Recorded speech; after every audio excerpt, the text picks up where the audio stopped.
Hello guys, good morning.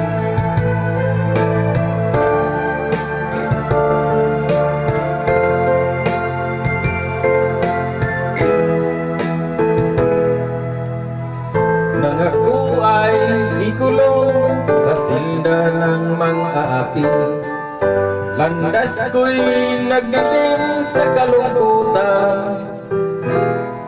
Mga mata ko'y luha at di alam ang gagawin sa loob ng rihas na bakal.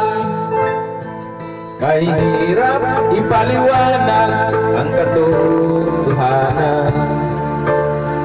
Bugha lamang ako at walang yaman, pinaratangan ng kasalanan na di ko naman nagawa ng mga taong halang ng kaluluwa. Sabitan kay lungkot ang aking buhay, pagtitiis at bawang pagdurusa. Wala nang pag-asa na ako ay lumaya, dahil sa habang buhay na tol sa akin.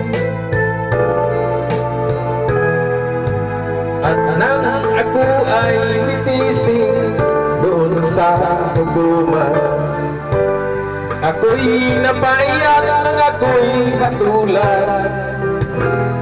Naging pasya ng hukuman na ako ay magulo at magdusa ng mahabang taon. Nasaan ang katarungan sa isang katulad ko? Di ba't batas natin ay pantay-pantay? Batas ng tao kung minsan ay di ko maintindihan. Ilan pa kaya ang magiging tulad ko? Sabitan kay lungkot ng aking buhay, pagtitiis at bawang pagdurusa. Wala nang pag-asa na ako ay lumaya, dahil sa habang buhay na tol sa akin. Sabitan kay lungkot ng aking buhay, pagtitiis at bawang pagdurusa. Wala nang pag-asa na ako ay lumaya, dahil sa habang buhay na tol sa akin.